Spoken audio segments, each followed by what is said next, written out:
Hi, welcome back to the basement. I'm Steve Lewis. Today we begin talking about the year 1977. It was a wild and woolly time in the Beach Boys' career and followed straight on from a pivotal 1976 during which they released their first studio album in nearly 4 years, 15 Big Ones. In the summer of 1976, this album went to number 8 on the charts. The single from the album, Rock and Roll Music, went to number 5 on the charts. The album was heavily hyped with a campaign saying that Brian was back. And relatively, Brian was back. This was the first album in many years to carry the moniker produced by Brian Wilson. However, Brian wasn't really writing songs at the time. He was re-recording oldies. He was back, but only just. That kind of changed in the fall of 1976 when Brian began making plans for not one, but possibly several new studio albums. For a little while there, beginning around October of 1976, Brian was really living up to the Brian is Back hype. He appeared on the cover of Rolling Stone's November 4th, 1976 issue and was subject to a large article in which he was interviewed, members of the band, his mother Audrey, and of course his doctor Gene Landy. It's a quite interesting and in-depth article and really captures this period of Brian Wilson's life. On November 27th of 1976, Brian made a solo appearance as a musical performer on Saturday Night Live. He performed Good Vibrations, Back Home, and debuted a new number called Love is a Woman. As I mentioned in episode 21, The Beach Boys 1976 Part 2, I've seen the performance again recently and it's better than I remembered it being, but at the time we really weren't prepared for what a Brian Wilson solo performance would be like, and it did not go over very well. But he was out in front of an audience performing, which was a good thing. By the way, in the episode Two Lane Blacktop, I asked if any of the Beach Boys had ever portrayed anyone other than themselves, except for the 3 times I could think of. On Saturday Night Live that night, Brian did portray a cop in one of the sketches, so there's a 4th time that a Beach Boy played someone other than himself. Brian also appeared solo on Mike Douglas's afternoon talk show on December 8th, 1976, where he performed Sloop John B.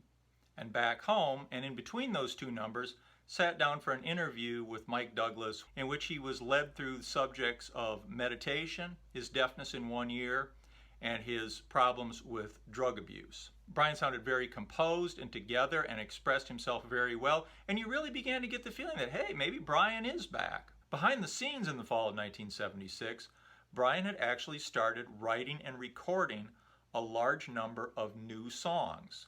This had apparently started as kind of a make work by Dr. Landy, who would force him to sit down and write a song a day. But Brian had eventually found some inspiration, apparently, and was churning out a lot of new music, and as I say, had plans for not one but several new albums kicking around in his head at the time. December of 1976, Dr. Landy was fired by the Beach Boys. The ostensive reason was that he had, over a period of a year, just about doubled his already astronomical fee. Of course, there were other factors also. But Dr. Landy was let loose December of 1976. So this brings us to the beginning of 1977. Very few years have felt as new as the new year 1977 felt. The bicentennial hype of the last year plus was finally over. January 20th, Jimmy Carter was inaugurated as the 39th President of the United States. What was going on culturally? Of course, the big Christmas release movies from the prior year were still gaining strength, mostly. Dino De Laurentiis' version of King Kong had come and largely gone, featuring Jessica Lange, Jeff Bridges, and Rick Baker in a gorilla suit as King Kong, which wasn't particularly convincing even in 1976. But other movies were still growing in popularity. Silver Streak, starring Richard Pryor and Gene Wilder, and of course the big hit and eventual Academy Award Best Picture winner, Rocky, with Sylvester Stallone.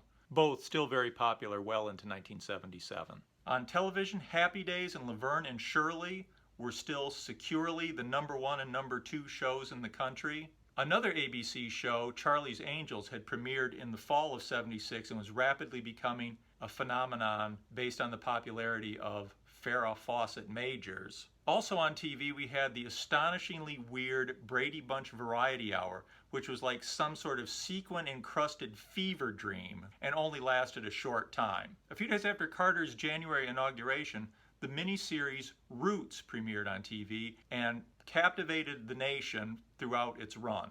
Roots concluded its initial run on January 30th, 1977. That same night, also on ABC, the Hardy Boys' Nancy Drew Mysteries premiered and would soon make a teen heartthrob of Shaun Cassidy. On February 19th, the 19th annual Grammy Awards were aired. Among the presenters were no less than the Wilson brothers, Brian, Dennis, and Carl, presenting the Best New Artist Award to the Starland Vocal Band, who had had a hit the prior year with Afternoon Delight. It's a decision that was laughed at the time and has only become more ridiculous sounding as years have gone by. Also that night, former Beach Boy Bruce Johnston won the Song of the Year Grammy for I Write the Songs, which had of course been made a hit by Barry Manilow on his Trying to Get the Feeling album. That win was probably the impetus behind the release of Bruce's solo album Goin' Public in May of 1977, and we will talk much more about this album in a later episode. The third week of March 1977 turned out to be kind of a pivotal week for television comedy. On Tuesday night on ABC, Three's Company premiered. Saturday night on CBS, The Mary Tyler Moore Show ended its run. It was soon going to be time to not worry too much about the quality of the jokes and crank up that laugh track. Also, the night The Mary Tyler Moore Show ended, Bill Murray, who had joined Saturday Night Live's cast in January of 1977, appeared on the show to apologize for not having been very funny and asked to be given a chance. Bill Murray hadn't been bad on Saturday Night Live up to this point, but surprisingly, he had really not created much of an impression. From here on, Bill Murray starts to build and become the phenomenon that we now know as Bill Murray. And what was going on in music early in 1977? Of course, a lot of the big albums of 1976 were still high in the charts. Albums such as Night on the Town by Rod Stewart, with its hits The First Cut is the Deepest and Tonight's the Night. Steve Miller's juggernaut of an album from May of 1977, Fly Like an Eagle, was still spawning hits, and he would roll right into another series of hits in May of '77 with the release of Book of Dreams. Steve Miller associate Boz Scaggs had a huge album with Silk Degrees, helped in no small part by an appearance on Saturday Night Live in September of 1976 where he performed Lowdown. Lido Shuffle, of course, was a big hit here. Georgia, there were some other songs that received a lot of radio play. Major hit, certainly helped by that appearance on Saturday Night Live. Jackson Browne's The Pretender was still doing quite well early in 1977. Bob Seger was building nationally with the release of Night Moves. And Kiss was still humming along with Rock and Roll Over as 1977 began. Elton John, Blue Moves, we were still getting some radio play off that. Songs like Crazy Water, Sorry Seems to Be the Hardest Word had been a hit initially in the fall of 1976, but this was still getting quite a bit of radio play. The big album, the album that had been at #1 since the fall of 1976 and into the beginning of 1977, and Grammy winner for the Album of the Year, not surprisingly, Stevie Wonder's Songs in the Key of Life, a massive double album with a huge booklet. And if the double album wasn't enough, it even included a bonus EP with more material. Huge, great album from Stevie Wonder, really dominating things well into 1977. Of course, Christmas of 1976, it's always a time for a lot of new releases, best ofs. In '76, Best of the Doobies was released. their first greatest hits package. Double live albums had become massively popular by 1976. Paul McCartney commemorated his successful tour of the US in 1976 with the release late in the year of a triple live album, Wings Over America. Another album that spawned hits well into 1977 was New World Record by the Electric Light Orchestra, with hits such as Telephone Line, So Fine, Livin' Thing, and Rock Aria. One of the very massive albums of 1977 was released late in 76. Of course, I'm talking about Hotel California by the Eagles, one of the two gigantic albums of 1977, released late 1976.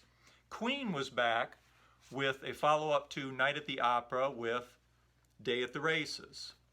Of course, like the Marx Brothers, Day at the Races does not stand up well compared to Night at the Opera, but it does have some good moments. They maybe put this out a little sooner than they should have. They might have taken a little more time to compile some stronger material before putting out a follow-up to Night at the Opera, but there are some fine moments on there.